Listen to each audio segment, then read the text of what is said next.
PNB घोटाळ्यातील फरार आरोपी मेहुल चोक्सीला बेल्जियममध्ये अटक, प्रत्यार्पणाची तयारी सुरू.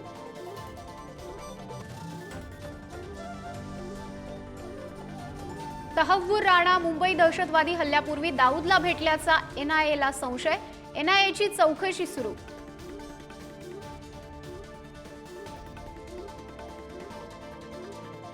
दीनानाथ मंगेशकर रुग्णालयावर कारवाईचा निर्णय उद्या, ससूनच्या वैद्यकीय समितीच्या बैठकीत निर्णय.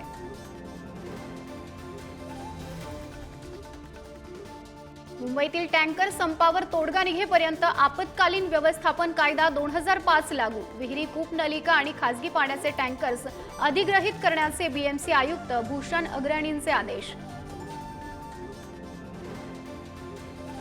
राज्यातील अनेक भागात अवकाळी पावसाचा तडाखा, पुणे, नाशिक, नांदेड, लातूर आणि जळगाव जिल्ह्याला झोडपलं, पिकांसह फळबागांचं मोठं नुकसान, तर 15 जिल्ह्यांना येलो अलर्ट.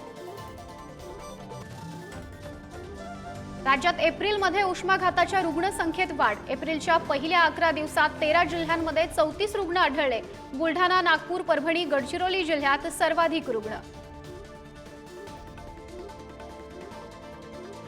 शेतकऱ्यांना 2026 अखेरपर्यंत 12 तास मोफत वीज देणार, मुख्यमंत्री देवेंद्र फडणवीसांची वर्ध्यात घोषणा, दिवस 10 तास वीज देण्याचं सुद्धा आश्वासन.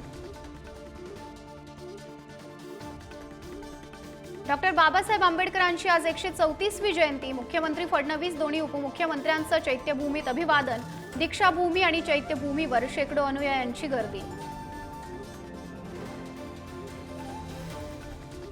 दिल्लीतील संसद भवन परिसरामध्ये राष्ट्रपती द्रौपदी मुर्मू, पंतप्रधान मोदींकडून डॉक्टर बाबासाहेब आंबेडकरांच्या पुतळ्याला पुष्पांजली, तर काँग्रेस नेते राहुल गांधी, सोनिया गांधींकडून सुद्धा अभिवादन.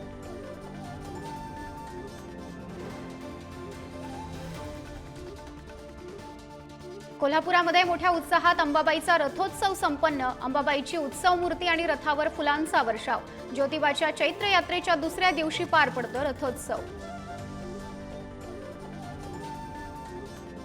Thank you.